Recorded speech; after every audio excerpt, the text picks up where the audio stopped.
All right, everybody, welcome to River Talks, our online interview version for this year. I'm Catherine Price, the River Talks Program Manager.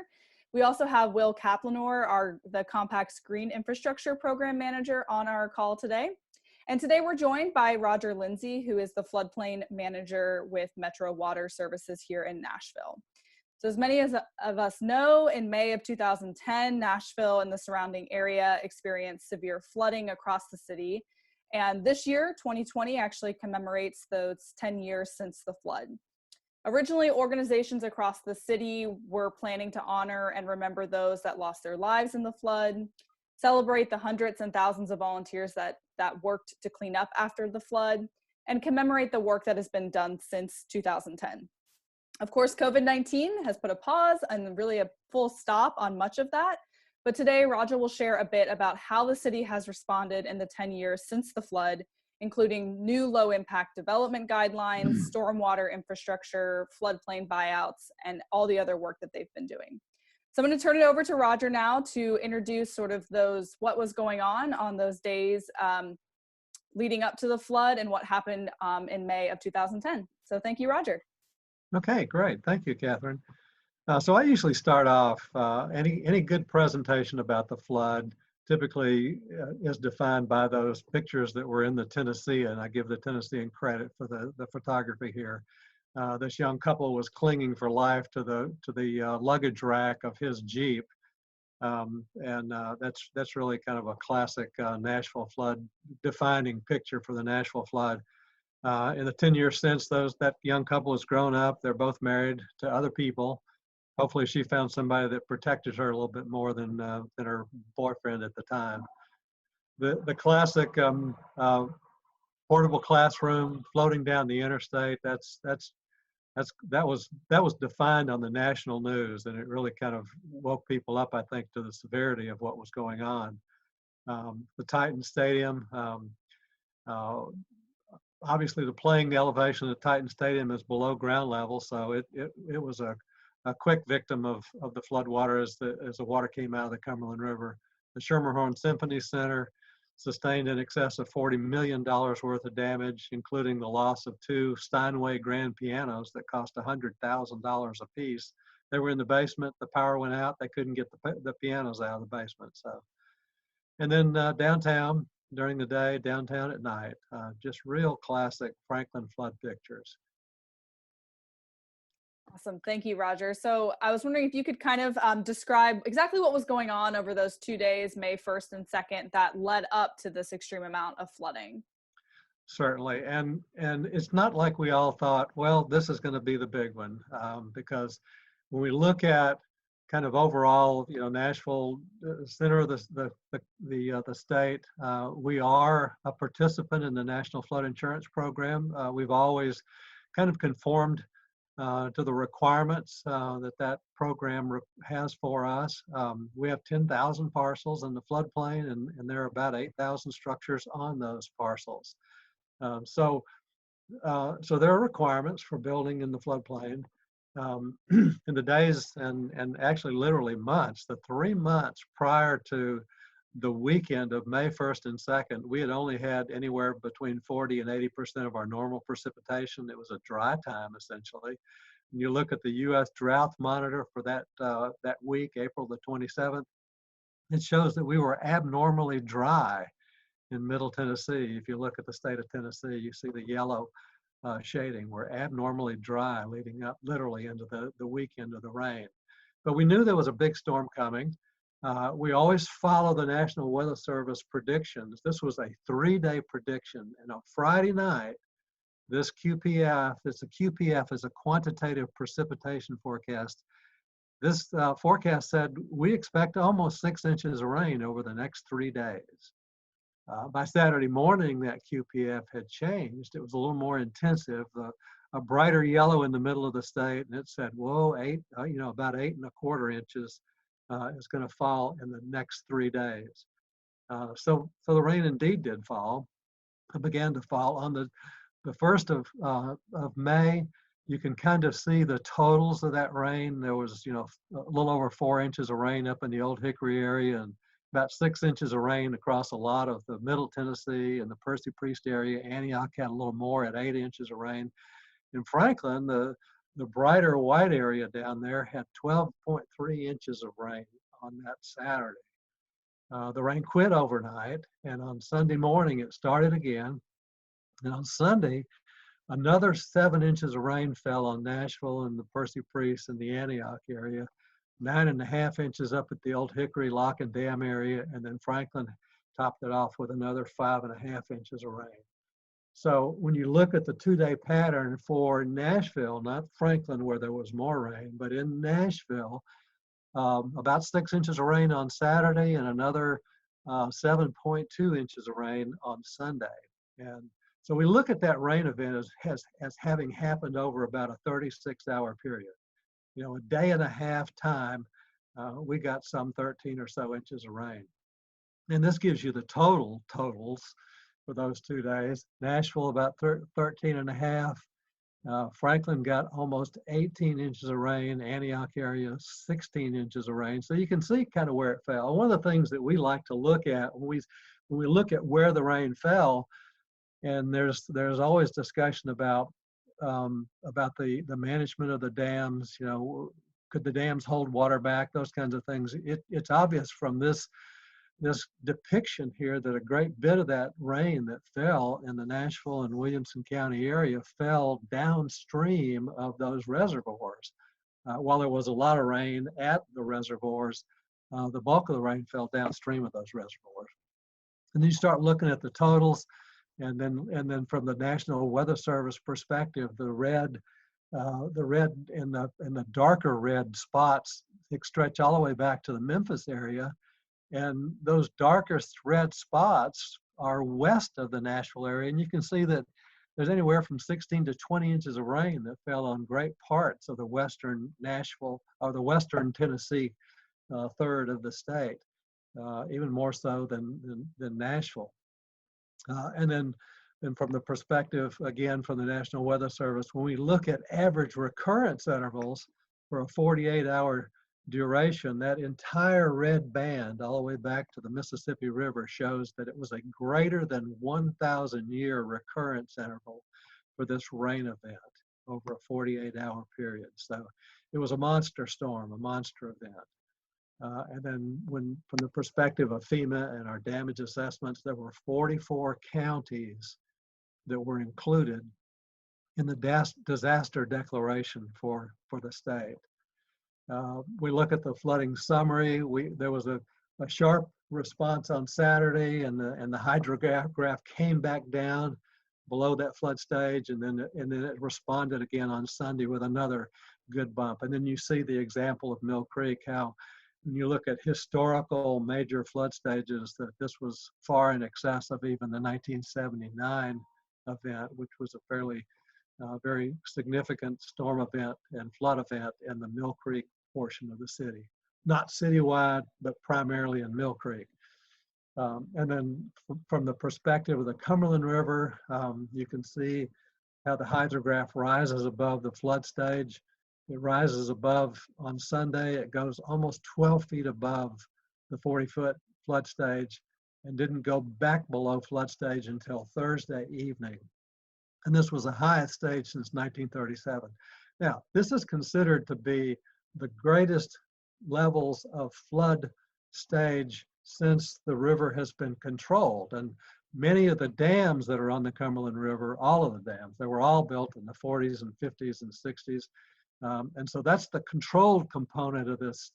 This is the biggest event we've had since the dams were built and began to be used, either for navigation or flood control or what have you. There were a lot of bigger events going back. We've seen upwards of 200 years of record that the Corps of Engineers has, and there were some bigger events, but the river functions differently when they're not flood control or dam structures all along that river, but that gives you kind of a sense.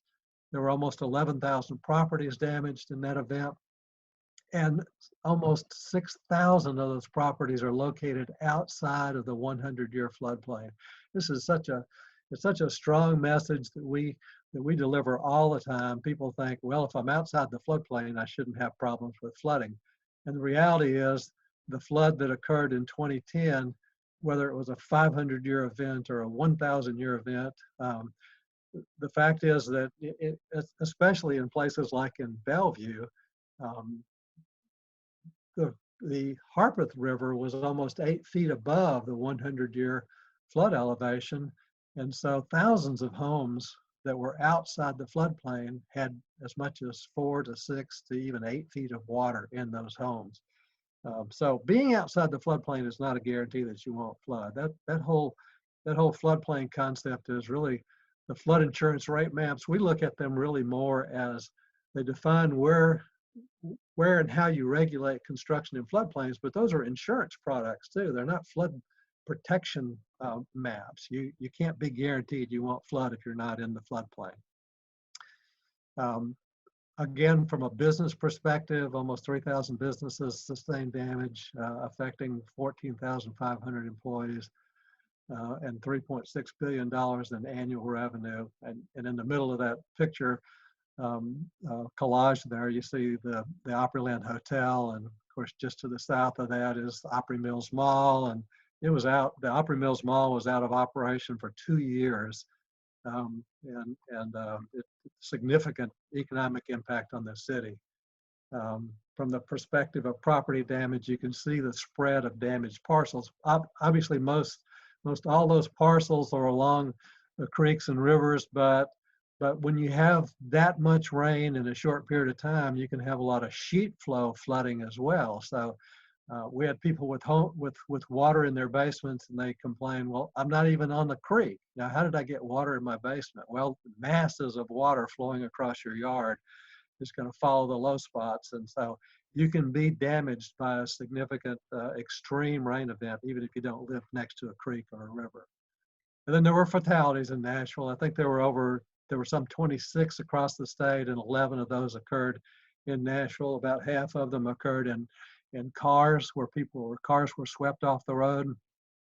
Several were people that were just walking or outside. I actually think that the couple of red stars over on the Mill Creek area may have been, there were a couple of teenagers, I think, that thought it would be great sport to put inner tubes in the creek and ride the wave of the flood, and they were victims of the flood. So after the flood, we talk about resilience, the kinds of things we did. It was a shock and a stunning event for all of us that were working in the development services group at Metro, because our normal job was to permit homes for construction or permit buildings for construction, and all of a sudden we were dealing with having to do damage assessments and to issue permits for people to reconstruct after the flood.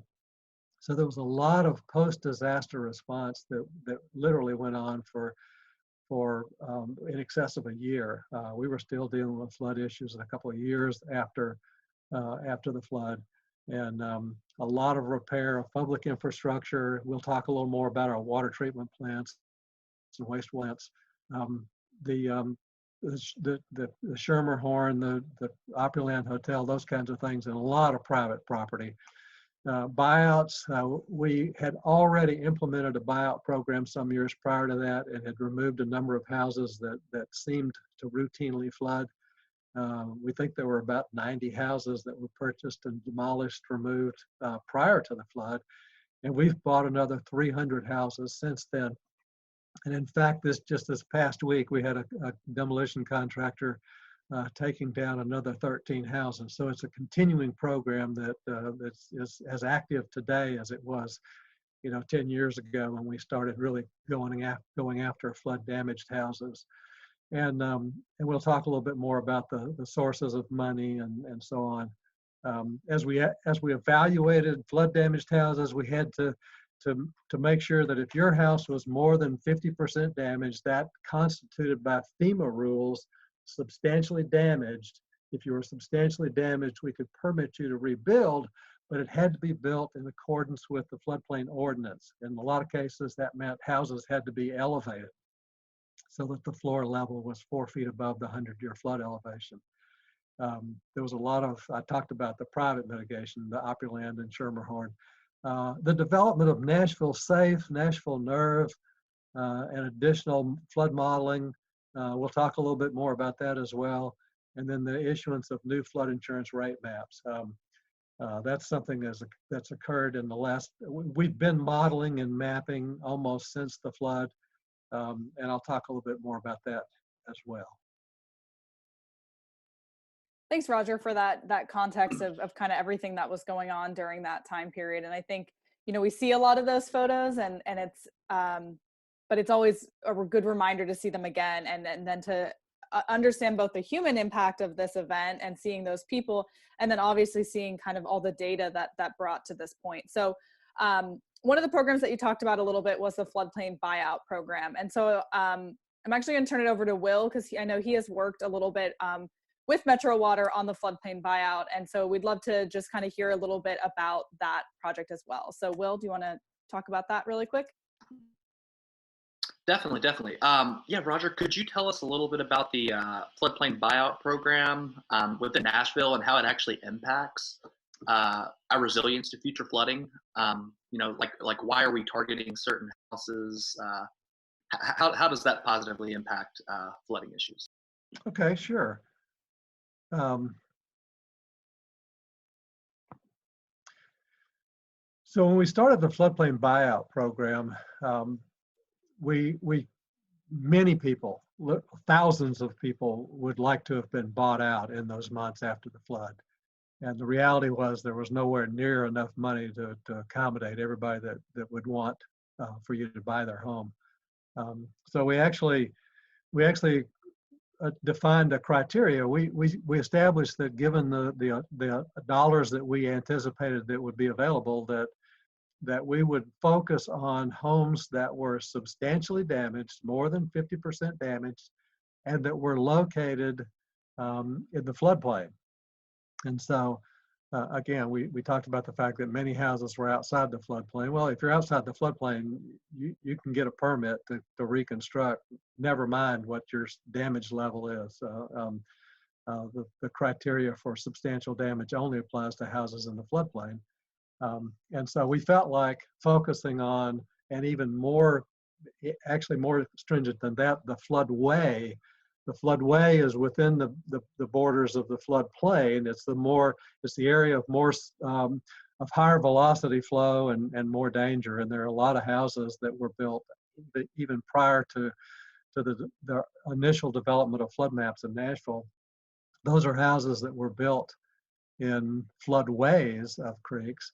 And so that actually established a shorter list of some 300 or so houses that we thought would be eligible for buyouts. And then as we began to look at the amount of funds that were available, you can see on the screen here, we talked about the sources of funds. The HMGP funds, that's a FEMA grant program that utilizes FEMA dollars to buy out homes.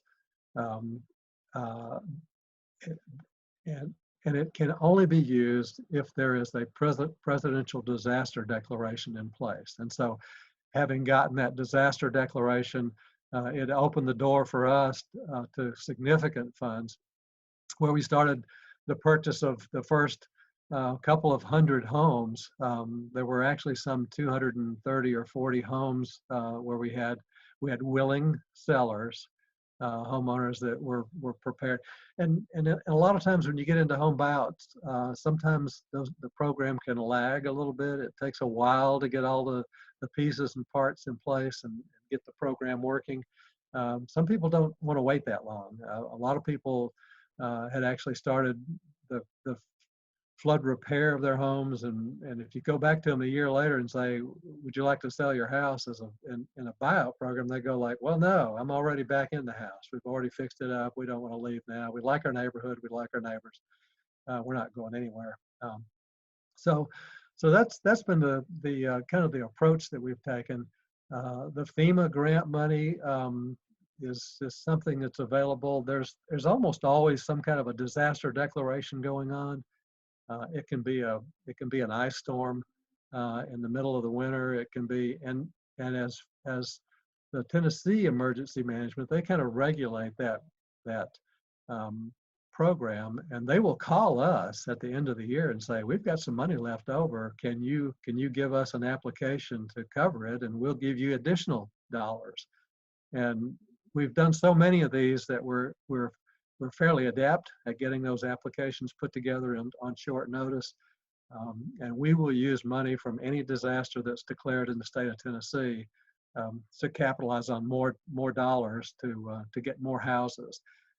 There have been some local dollars. The city council, I think 2 years ago, actually budgeted $5 million, and we used those dollars for opportunities. If we found a chance to pick up a house here or there, or even a group of houses, we like to get big clumps of houses if we can, because it prevents that kind of checkerboard, a house here, a house there, a house across the street kind of a thing.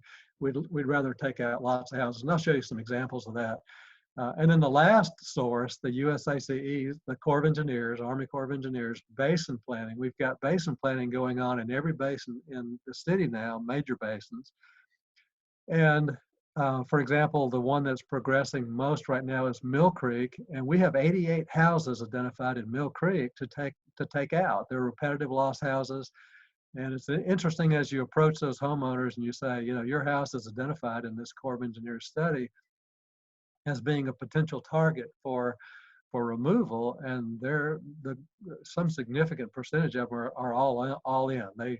Yeah, I've flooded before, and I'll probably flood again, and yes, I'd like to, because in all of these different cases, we're able to offer fair market value for those homes. And in spite of the fact that sometimes they're the dumpy houses along the flood in the back, along the creek in the back, well, we're still going to give you fair market value based on what the whole neighborhood is worth. So when you look at what we've been able to accomplish, the Corps of Engineers basin planning continues on. That's the project. It has a less desirable match. It's a 65-35 match when you compare it to the money. When we get HMGP funds, we get money from FEMA that is a 75% federal grant with a 25% match, but half of our match is covered by FEMA. So we only pay 12.5 cents for every dollar we get to buy houses in the HMGP program. So this is an example along Richland Creek, Delray Drive East. Delray Drive, that's the interstate, the off-ramp onto White Bridge Road that you see at the bottom of the screen. We bought and demolished every house that's shown in green right there. And those were houses that were in the floodway of Richland Creek. It's all part of the Nations, a neighborhood that was built back in the 1940s and 50s. And so that entire area on the west side of Delray is all parks. It's parkland. It's operated by the Parks Department here in Nashville. There are walking trails. There's a little playground in there and a covered pavilion, and it's a perfect use for being at. When you look at the ability to capture that many contiguous properties, it's a great example of a buyout. This was one of our early buyouts on Blackman. This was pre-flood, but it's a case where these 5 lots were covered with duplexes that seemed to flood about every other year. They just flooded over and over again. And even prior to the flood, we used some FEMA grant dollars and were able to take out those houses. And this is an example that kind of hatchet-looking light green spot became a community garden in that area. And this shows an example of tilled gardens and a compost storage area and those kind of place to park, those kinds of things. And there were several parcels, several of the places around the community that we bought that became community gardens or urban farms, as some are called. Some don't continue to operate in that fashion, but it's certainly a use. A park or a community garden is a great use for something you bought out. This is up in North Nashville along Ewingdale Drive.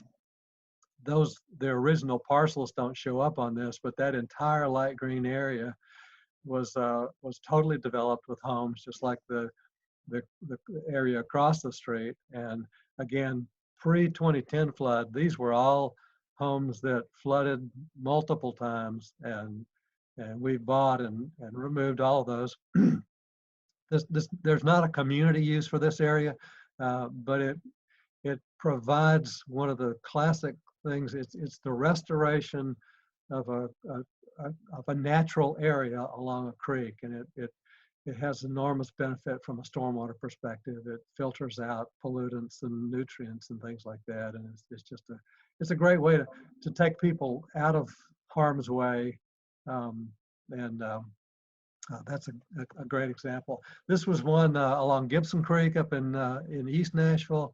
We had a big rain event in the Gibson Creek area some years ago, in around 2013, I believe.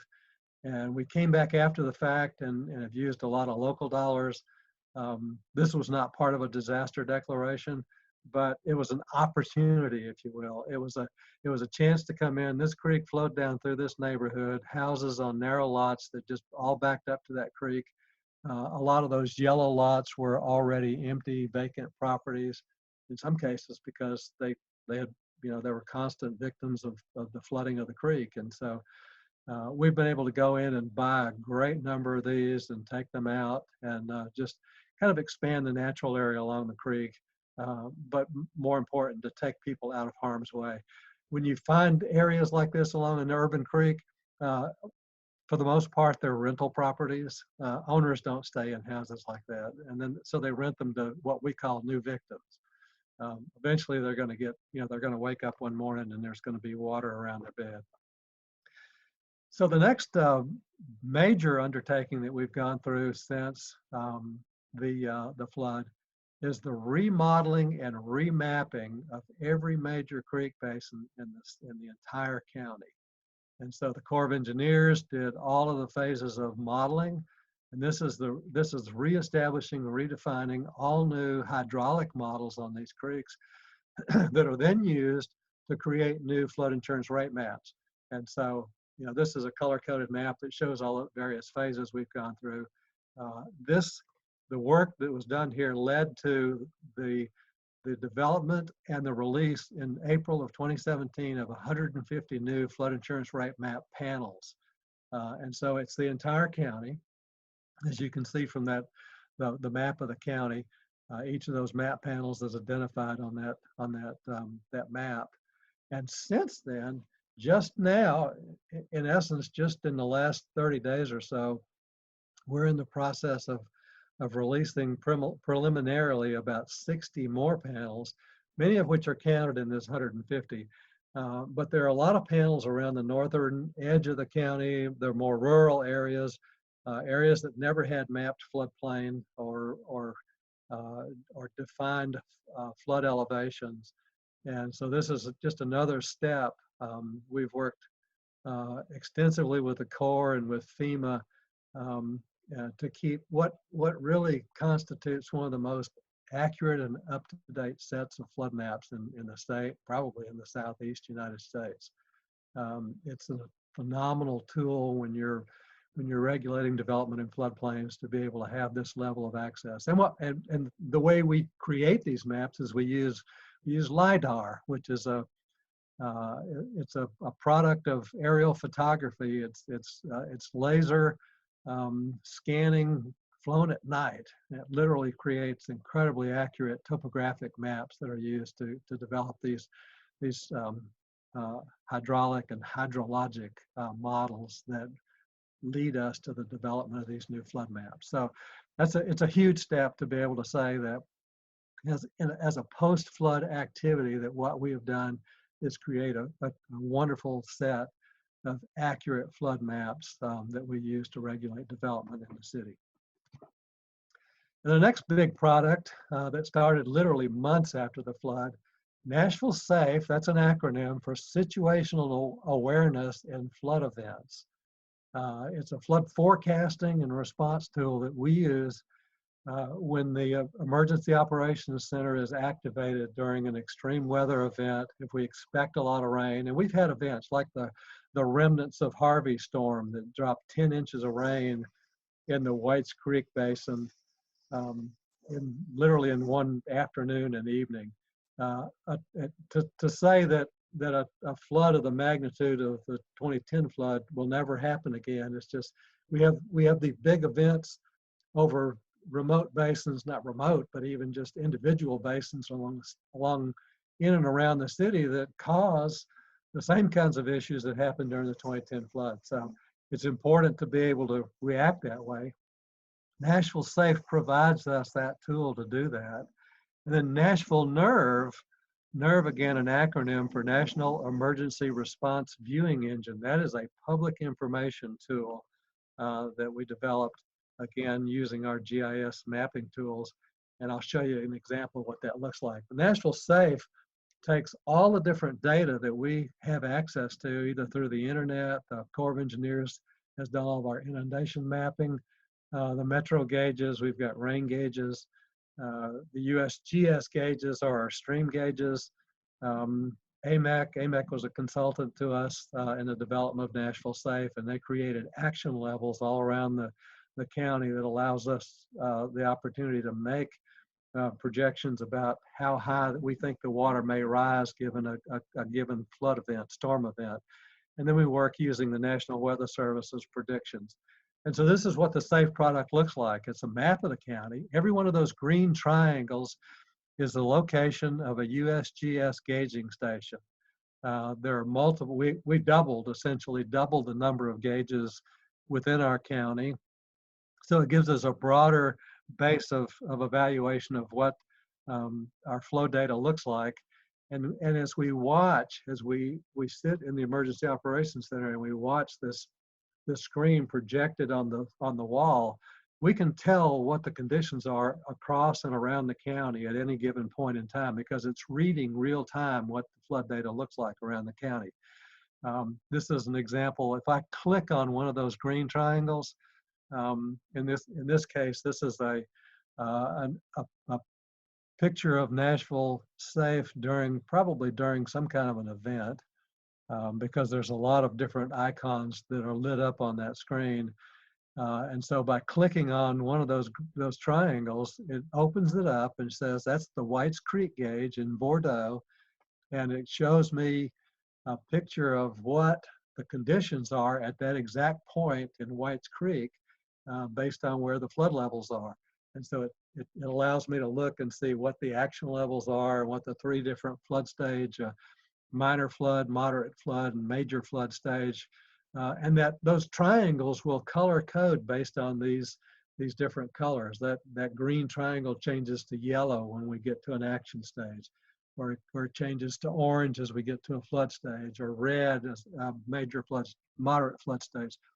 It also allows us to click on these gauge links so we can look at both the USGS. It opens immediately to the USGS website that shows the detail about that flow, and then it opens also the National Weather Service. So you can see an example of a printout that showed that there was a hydrograph where Whites Creek rose above action level and went almost to minor flood level before it began to come back down. So we have that kind of access to that information while we sit in the Emergency Operations Center watching. And then I simulated some flood levels. I raised the flood levels on all the creeks in South Nashville. And you can see what happens to the Nashville SAFE. All the different triangles you can see some yellow triangles, you can see some red triangles, and you see all those little circles and designations light up, because those are indicators that there are roadways underwater or bridges overtopping and things like that. So that's what the tool looks like when we're in the midst of a full activation with a lot of rain going on. And then if you home down into the model, and you can see what the inundation looks like. In this case, this is Bellevue and the Harpeth River, and you can see that at a fairly high flood stage, the water has come out of the banks of the creek. It's filling the floodplains down and around the creek. One of those bends in the river there is where the golf driving range is down in the floodplain. It always floods first in Bellevue. And then you can see the little icons lit up along the roadway, Highway 70. Those are indicators that there's problems with some of those road crossings along that stretch. So that's what Nashville SAFE does. We use that's an indicator of what's happening on the ground right now. And then we use those National Weather Service quantitation forecasts to project what's going to happen in the next 6 hours or 12 hours or 18 hours. And this is an example of what those QPFs look like. And it allows us to kind of project going forward. If we know that we've got a problem right now, what's going to happen in 6 hours or 12 hours if it continues to rain. So, and the Nashville NERVE is accessed by any resident. It's accessible online.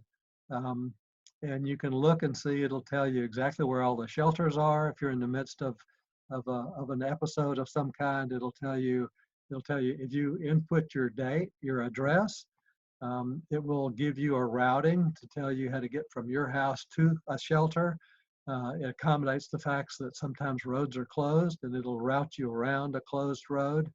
It'll show you where all the different types of shelters are: disaster shelters, recovery shelters, food distribution centers, clothing distribution centers. So, and then it's also a place where we can place links to press releases from the mayor's office, from Metro Water's public information officer. We're able to put press releases that describe conditions or warn of issues that may be coming up.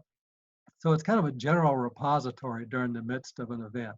Doesn't have to be a flood, it can be any kind of an event. We would use Nashville NERVE. It's kept up to date in the Emergency Operations Center, so we know where closed roadways are, and it's just a handy tool for a resident to use if we're in the midst of a crisis. Awesome. Thank you, Roger, for that look at kind of all those different techniques. And I know the Gibson Creek plant, that flood buyout, Will, do you want to talk a little bit just briefly about some of the work that I know the Compact has done in that flood buyout? Yeah, totally. So I've been with the Compact now a little over 4 years, and the first couple of those years we did a lot of buyout planting, specifically around like the Pennington Bend area. But actually these past couple planting seasons, we've been planting a few buyouts along Gibson Creek. So I think we've worked on maybe 5 or 6 separate buyout sites there, basically planting a lot of native vegetation, just trying to make that area more spongy and able to take on more stormwater, basically. Yeah. So like Roger said, when those when those homes are taken down, they're replaced with something, and so we've been able to plant trees and do different work on those buyout properties. And that's incredibly valuable, because when we take out a house, we try to take out every component of that house. The driveway's gone, the sidewalks are gone. If there are mature trees in the yard, we leave them, but often there's more than enough opportunity to plant more trees. And it also goes toward the overall cities program. There's a major city program for planting trees, and these are great places to plant those trees. Absolutely. Yeah. Well, awesome, Roger. I think this kind of brings us to kind of my next question I was wanting to ask.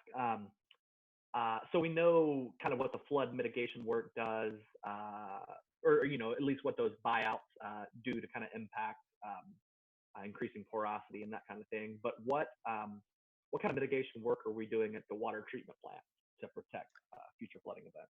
Sure. There has been, of course, we had the initial response to the flood. There was a lot of damage to Omohundro.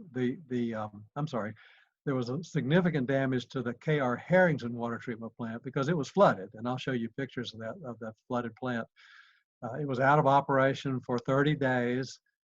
It's astounding to bring a plant of that magnitude back online in only 30 days, but there was a lot of careful work done, including just shutting the plant down before the water poured into the plant and began to damage components of that plant. So it's one thing to bring a plant back online after a disaster. Our Dry Creek wastewater treatment plant up in the Rivergate area also flooded. It had a much longer recovery period because of the type of damage that occurred up there. But we've been engaged now for recent years, all the way up until like last summer, with the completion of some of the major mitigation work on these plants. So mitigation we look at as we look forward, rather than repairing damage that occurred on a certain time. Mitigation says, what can we do to that plant right now that puts it in greater stead, offers a higher level of protection, prevents the level of damage in a future similar kind of a flood event. And so there were a number of components of mitigation work that was done. For example, at Omohundro, the slide you see there, we built a new substation, electrical substation, and a new switchgear system and power generating building. We built a new access road into the water treatment plant. And then there were a number of modifications to some of the pumping facilities and some flood proofing that was done at the plant. Because while that plant continued to operate, that plant is capable of producing 90 million gallons of water, drinking water every day. The water from the river backs up against the backside of that pumping building, and there was some real concern about the safety of that structure during the flood. This kind of gives you an example. You see the little rectangular dark boxes right in the middle of that structure, in the middle, kind of in the upper middle of the screen.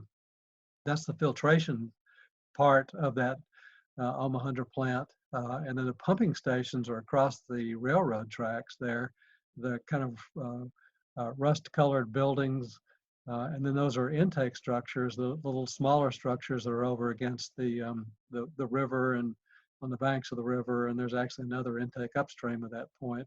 One of the problems that happened during that flood is that there's only two ways in and out of Omohundro. One along Pumping Station Road to the west there, and then the other is Cave Road coming in from the other side. Well, both of those roads were underwater during the 2010 flood, and we literally, while we maintained operation of that plant, there were power issues. We were greatly concerned that we'd lose the power to that plant. We lost access along Pumping Station Road. That water was so deep you couldn't drive through it. And so you see in this picture, this is a more current picture, there's kind of a dirt kind of a trail that leads up to that upper left corner of the filtration building. That's the construction of a new access road. Metro now owns that entire site to the south of Omohundro. We call it Omohundro South. It's there are a number of Metro facilities that occupy that site, including our laboratory and our system services facilities and a lot of parking. And this used to be a big auto auction site. It was covered with 100 acres of asphalt for years, and we had purchased that site some years ago, and we used it extensively. But it also provides a high access road into Omohundro, and so and then this kind of is another just shot. This shows the road actually constructed now. I'm a little different orientation on the picture, but on the lower side, which is the east side, the west side of that filtration building, you can see the new asphalt road that comes into the plant. So it gives us good access under even high river conditions to come into that plant. The other thing that we did, which is one of the things that's just amazing, with the construction of the new switchgear and power generating facility, which is along that road. If you look back, you can see new buildings that were constructed, a power substation, and so what we did was we built a new system of bringing power into that entire campus, not just the water plant, but all the other facilities, and the power comes into this substation, and then it's handled through this switchgear and power generating facility. You can see the new substation.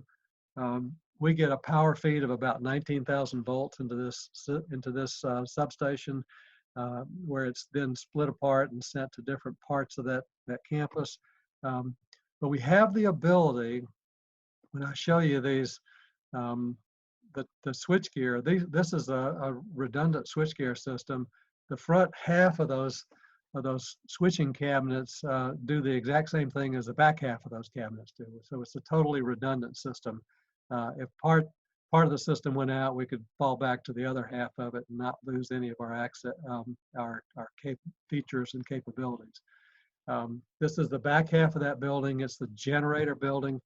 So what this does is it allows us to go off of public power. We can totally get off of TVA power with only 60 seconds notice. We can drop totally off the grid and run this entire campus, including the Omohundro water plant, without pulling public power. And we can do that. And we were actually doing that during the tornado in early March, where we dropped. If TVA calls us and tells us they've got power issues, it could be in the heart of a protracted summer heat spell when everybody's running their air conditioners and power supply becomes an issue. They can call us, and within 60 seconds, we'll drop totally off their grid and leave them to provide their power to other customers. And as a result of having that kind of a relationship with TVA, we get a much better rate all the time on our power. We're one of their largest users, but we have the ability to produce our own power for as long as we need to produce it. And we do it right here. This is one of the big Caterpillar generators.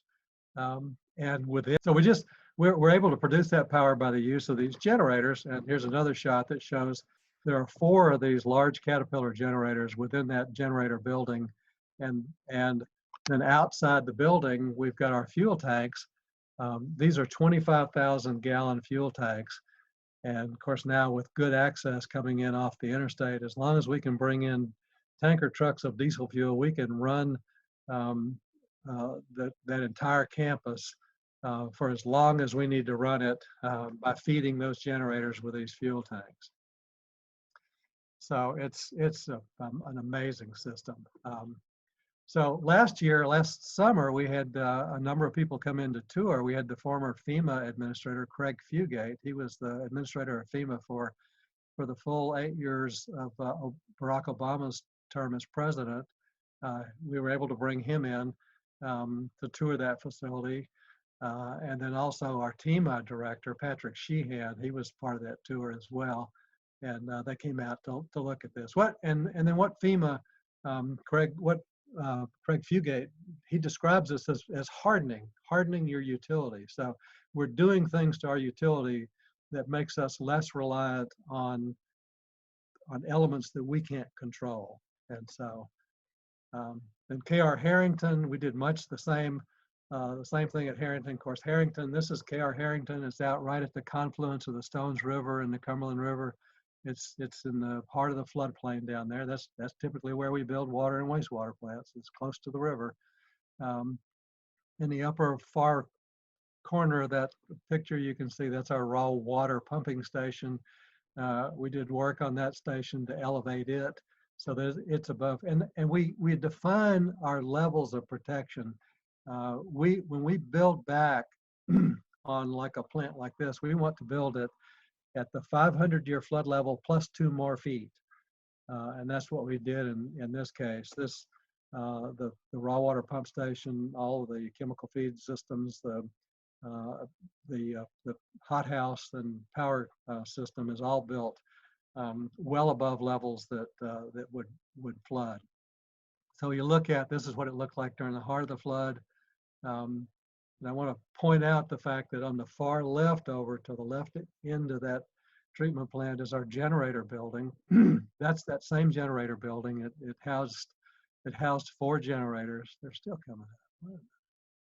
Okay, so it housed those 4 generators, and the whole power switching yard is there to the right of it.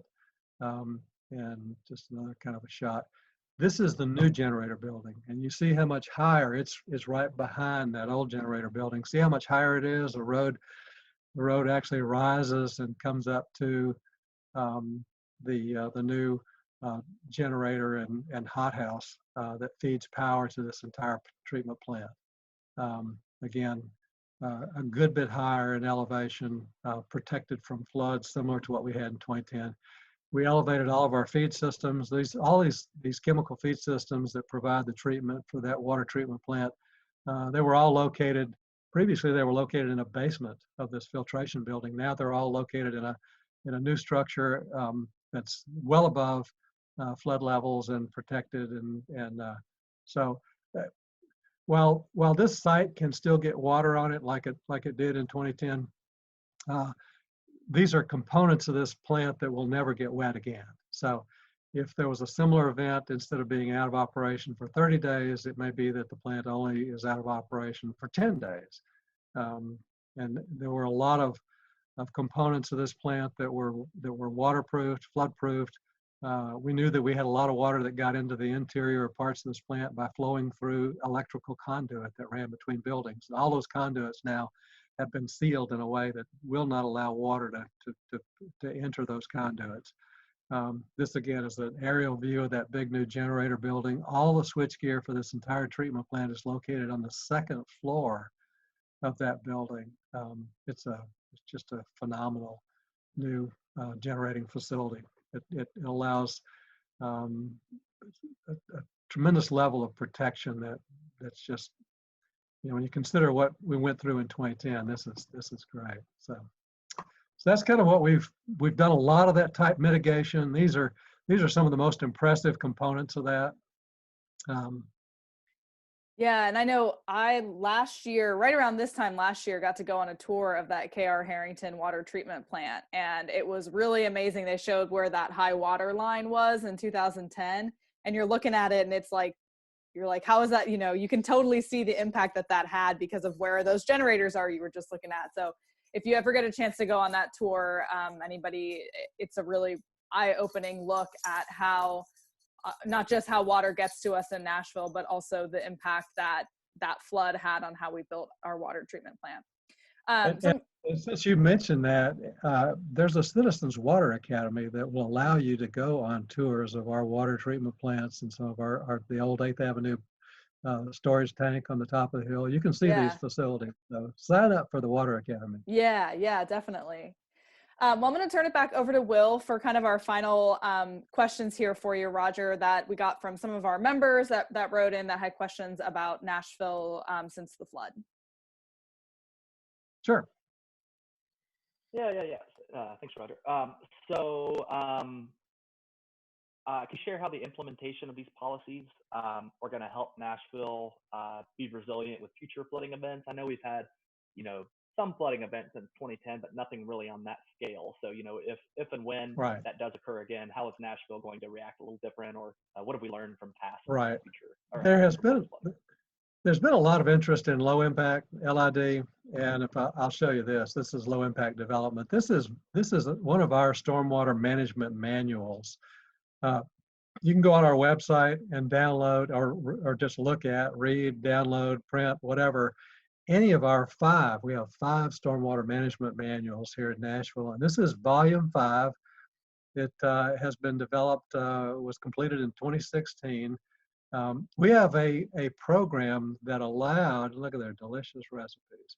We have a program that allowed us to define processes to use low impact features to handle stormwater. And so this manual defines, how those features must be designed and developed and implemented. It's a mandatory requirement now because when our NPDES permit was reissued in 2016, working in conjunction with TDEC, we implemented a requirement that says that you've got to, when you manage and control your stormwater runoff from a site, you've got to capture and infiltrate the first inch of rain that falls. And so this is a manual that kind of helps you through that process. We had it in place on a voluntary basis for a couple of years before 2016, and it was universally used. Everybody really, there's a lot, instead of the old process of having a big stormwater detention basin in front of every new building in town, this allowed the use of more natural features to infiltrate stormwater. We're in the process right now of updating all of our manuals, including this manual. But again, this is the requirement for low impact is required for any new project unless unless a developer or engineer can demonstrate that there are restrictions on that site, like if the site is completely, if it's totally a rock site, if it's a former brownfield site where an old industrial facility where there might have been some hazardous materials in the soil, we won't require that they try to infiltrate. We don't want that material to be any more introduced into the groundwater than we can keep from happening. So that's kind of the low impact development process that we use. The other thing that we do is that we also regulate infill development now, because you're all familiar with the removal of homes and the replacement with new homes. And so there's an entire guidance manual as part of our stormwater manual that describes how you handle the stormwater treatment on an infill property. And each of these infill properties either have to, if they're above a certain size, they have to incorporate some low impact or green infrastructure to provide for some infiltration of that water. It may be a rain garden or rain barrels or grassy swales or dry wells, or there's a whole series of different products that are listed: cisterns and French drains, permeable pavers. You may, if they use permeable pavers for their parking area that infiltrates water, then they're able to get by with less actual requirement for. They can document that they have less impervious surface on the site. So I encourage everybody to look at those guidance materials. Definitely. I was going to say we use this. This is integral for our work. We really use this manual a lot. One thing I did want to ask Roger, did the flood of 2010 kind of spur this development of the manual, or was this already in play and then we developed it? I know low impact development is not something that was developed. There were other states kind of already implementing this stuff. Was the flood, is that kind of what? It happened after the flood. I don't know how much of a driver the flood actually was. It's kind of a movement within the industry to move toward more low impact green infrastructure. And so a common question is how does that, offset, the damage from the flood? Well, certainly a green infrastructure, low impact type of treatment of stormwater runoff is going to infiltrate some water, but a flood the magnitude of the 2010 flood, there's no amount of infiltration that would offset, a flood of that magnitude. Smaller events, it's not uncommon to get a 2 or 3 inch rain. A 10-inch rain is kind of overwhelming as well. We watch how Whites Creek just flows out of its banks with a 10-inch rain.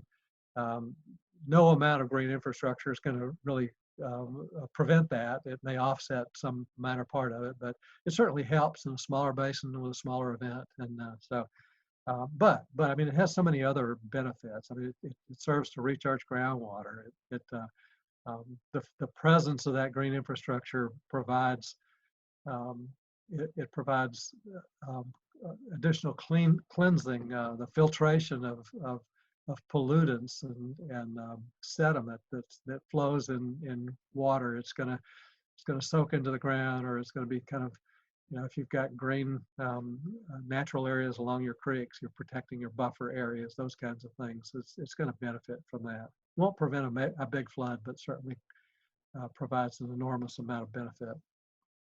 Yeah, I think one of the key things you mentioned is that these are designed to capture that first inch of storm water coming off of the property. That's our most common, or not the most common. I guess it is the most common. Most common precipitous events are going to be under that. If we're capturing most of the rain events, we're capturing most of the pathogens coming off, most of the sediment. So it's kind of set up for normal time.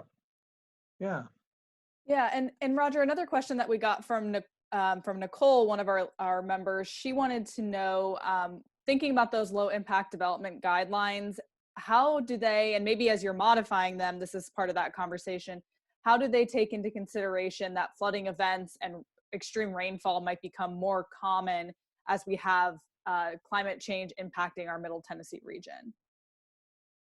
Right.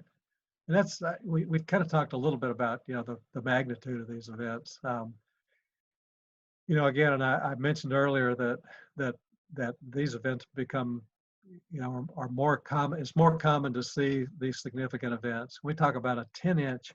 We've had a couple of 10-inch rain events. The remnants, what we call the remnants of Harvey, was, I think, about 9 inches of rain in Whites Creek in a day. Compare that to May of 2010. I mean, we had a 5 or 6 inch rain on one day, followed by a 6 or 7 inch rain the next day. So it's not significantly different the way we started off May of 2010, and it certainly has an impact. In Whites Creek, we may have, we may have scores of houses that are impacted by an 8 or 9 or 10-inch rain just in one major creek basin. So these policies, the policies of judiciously protecting our buffer areas along the creeks, discouraging a lot of development in floodplains. While it's okay, it's permissible to build in a floodplain, we've got some pretty rigorous prohibitions against building in floodways now that have come into place since the May 2010 flood. Because those are just dangerous. It's a dangerous place to build. I mean, it's dangerous to property. It's dangerous to life. And so we have a number of higher standards that we adhere to for whatever reason. In 1979, when our first floodplain ordinance was passed, somebody had the idea of using a 4-foot freeboard, saying that any residential property that was built in Nashville had to be built 4 feet above the base flood elevation, the 100-year flood elevation. Well, that's almost unheard of across the country. And I see people at conferences all the time that say, how in the world did Nashville get a 4-foot freeboard set? And we're all like, well, that happened before our time, but it's admired universally across this country that it is such a conservative standard for construction. And it's a standard that's existed for decades, and it's not a standard that's really questioned very much. There had been some cases back prior to the flood where occasionally a builder would come in and say, yeah, I can't build to 4 feet above. Can I get a variance to build 2 feet above? And there were cases where some of those variances were granted.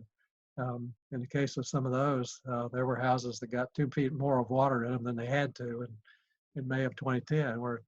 So it's almost unheard of that a variance from the 4-foot freeboard would be granted in this day and time, especially with our experience with the flood. Yeah. And you kind of just highlighted a little bit of how progressive some of the policies are in Nashville. And we got a question from another person who works more in sustainable transportation. And so he was sort of making some comparisons between the work that we've been doing in water versus transportation. And so his question was, what made Nashville really turn to these more progressive policies around stormwater engineering, for example, using green infrastructure? And are there ways and kind of lessons learned and best practices that could be applied to other types of engineering or public works projects? There are, and for kind of since the flood, and I stopped short of saying that it was driven by the flood, but one of the classic green streets in Nashville and in the southeast is Dedrick Street, between the courthouse, the city courthouse, and the state facilities. That it's a green street. It's a divided street with lots of tree planting wells and features that allow the stormwater to be captured in little detention wells on the sides of the street, instead of just having a normal stormwater inlet that just carries the water into a pipe and down into the big sewers under the city to be dumped into the river. Now there are opportunities to divert that water into these treatment wells, and the sidewalks are pervious concrete, and there are a whole host of really neat environmental and green features to that whole Dedrick Street area, and it's been featured in some magazine articles and things like that. That's a great way to do forward-looking things to reduce the amount of water that gets into the stormwater system. You know, much of downtown, all the way back to Vanderbilt University and on the east side of the river as well, there are large expanses of our land that is served by combined large, old, more than 100-year-old brick sewer systems that carry both water and both the stormwater runoff and the wastewater that comes from all the buildings in downtown. And if you can keep stormwater from running into those brick sewers, then ultimately, if it runs into those brick sewers, it has to be treated at the wastewater plant. So it's a significant benefit to the city and the cost of our treatment, the power that it takes to run those large wastewater treatment plants, the big central plant on the north end of downtown. If you can infiltrate that water into a nice green, visually pleasing feature along the side of the road, then it doesn't go to the wastewater plant and have to be treated. So yeah. I think those demonstration projects, like you were saying with Diedrich Street in Nashville, have been really influential in sort of showing off how beneficial it can be, and then it starts to replicate. And so I think that that's something that Nashville in the world of water has done well, is doing these projects and seeing those benefits, and then they start to kind of replicate. I know we've got a few more questions that we wanted to get to with you today, so I'm going to turn it back over to Will. Okay. You know, I'd be remiss if I didn't mention this. The Music City Center has enormous features, environmental features. The green roof on the top. You can actually, there's a place within the Music City Center where you can walk and look out a window and see what that green roof looks like. The beehives that are up there. There is a 450,000 gallon cistern on the front. I think it's the northeast corner of that Music City Center, and that captures stormwater runoff from that entire site. And then they pump water out of that to use to irrigate all their trees and their plantings around there. Incredible environmentally friendly green infrastructure features of the Music City Center. It was a great project. Okay. Okay, Roger. So Nashville has obviously changed a lot since 2010. In our region, it continues to develop. So we're seeing a lot more permeable space change to impermeable space. One of our listeners, Natalie, had a question. How do you adjust floodplain policies and practices in a city, county that continues to develop rapidly? Well, as long as we, the continued development, if there's an issue or a problem or a concern about any aspect of our policy or our stormwater management regulations or our floodplain ordinances, it pretty much comes up. We encounter, we know when those problems occur, and we do a very thorough job of tracking the issues that we think cause concerns for us. And some of them may be issues that we don't want to be placed in a situation where we're not in total compliance with the National Flood Insurance Program. So we constantly monitor and keep a list of those things, and we are in the process right now, over a good bit of this past year, have been doing what we do every couple of years or so. We do a full-blown, let's take a hard look at our regulations, and if there are some of those issues that are listed on our big list, we keep a list, then we begin to do some rewrites and things like that. And it's what has led us, in some cases with our 5 manuals, there are issues and items in some of those manuals that need updating. In some cases, for example, the last time we updated a couple of the manuals was in 2016 with the implementation of the whole green infrastructure requirement. So we go through a process, and that process produces a draft document that then is distributed to all the different departments in the city. We go through a process of public notice on those to make sure that everybody that has an interest and is tracking these kinds of things can have an opportunity to look at the kinds of modifications we're making to those. So it's a regular process for us to keep up with where we may need to do some tweaking to our regulations or our ordinances. That's great. Yeah, thank you. Thank you for answering that. So I think to wrap up, we've got a few more just quick questions that folks wrote in about. I know one thing that people wanted to know was, we get different complaints or people have questions about stormwater issues in their community. How can they contact Metro Water if they see an issue that might need to be addressed? I know this is something that comes up a lot. Yep. Right. That's the number right there on the screen. So, so we have a dispatcher at Metro. The number 615-862-4600. Somebody's going to have to teach me how to turn these things off. Okay, 862-4600. It's going to give you some options to select, and option number 4 is a stormwater related issue. So if there's any kind of a problem, if you're driving down a street and you see a storm drain that's come off, it's missing. I found one day that's just kind of cocked up about 3 inches. And so I just grabbed my cell phone and called 862-4600 and left a message that there was a problem with a gutter inlet that needed to be reinstalled properly. It was a safety issue.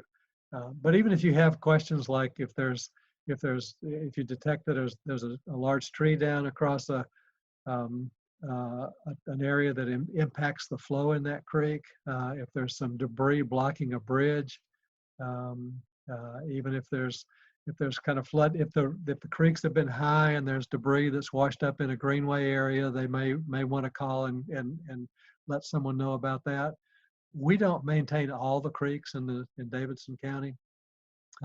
There's 340 some odd miles of creeks in Davidson County.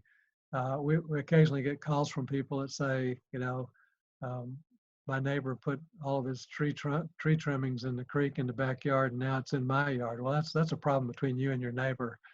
We can't maintain all the creeks in town, but we do maintain the crossings. If there's material blocking a bridge crossing or a culvert under the road in front of your house, give us a call and we'll come check that and get it cleaned out. We actually maintain many of the roadway ditches in town that are in right-of-way. If you've got a problem with a ditch that runs down the front of your house, or your driveway culvert is collapsed or is too small or something wrong with it, give us a call, because that's part of the features around the city system that we do maintain. So yeah. Call that number and you can get plugged into who you need to talk to. Yeah, and I'll just add to that the compact works a lot with Metro Water. So sometimes when there are issues that Metro Water may not be able to address, we're able to be in communication if it's something that we as an organization are able to address. But definitely giving them a call and then figuring out sort of what the next steps are for that. So to wrap up our conversation today, thinking back on 10 years since the flood, being this weekend, May 1st and 2nd. There's a lot that the city has done, obviously, on all of these policies to be more resilient to flooding events moving forward. As an individual, what can we be doing to help promote these practices, the implementation of these practices? Are there things that people should be doing at home that can kind of help reinforce the work that you all are doing at the city level? There is. I mean, obviously, rule number 1: never dump anything in an inlet. If you've got a storm drain, a stormwater inlet in your front yard, don't ever dump anything in there, because it goes straight to the creeks and the rivers. It's not uncommon for us to get a call from somebody saying that my neighbor is dumping leaves down his inlet, or those kinds of things just necessitate that we send a crew out to clean them out. Always just respect your drainage around your neighborhood. Never dispose of leaves or grass clippings in your stormwater inlets. Again, we talked a little while ago about the regulated residential infill. If you live in a house and you want to do something that reduces the amount of runoff from your site, you can reduce impervious surface and maybe in your home lot, the parcel that your home occupies. You can go to some of these metro features. You can do a Google search for regulated residential infill in Nashville, and it'll provide a lot of different kinds of activities that you can do that would, these are activities that we require a new house to conform to, but you could do it yourself. You know, you could install a rain garden or install some rain barrels at your home. You can install some of those those green stormwater features, grassy swales to allow the water to infiltrate, soak down into the grass instead of running off. So those are some of the things, like, I think just by being being a good green neighbor, you know, and doing things to kind of help your home and your lot and your yard to soak in more water than what runs off. Yeah. Yeah, that's great. And again, that's where, you know, we work with you all at Metro Water a lot to help with residential rain gardens, nativization of areas, tree plantings, like we were mentioning earlier, all those things to make our land as spongy as possible to soak in as much water as we can. So we'll share some links about our rain garden manual, rain barrels, all those other ways that kind of on a small scale at home, you can start to implement some of these practices and really help make our whole city more resilient. So thank you, Roger, today for joining You're us welcome. and giving this overview of the 10 years since the flood. And I know, like I said at the beginning, there was a lot of events and programs that were going to be happening marking the 10 years since the flood. And, you know, unfortunately, all of those were canceled. And so I think it is still a good time to look back and remember what happened and then what we've done since then. So we appreciate you taking some time today to talk with us about that. So Glad to do it. thank you so much. Okay, thank you.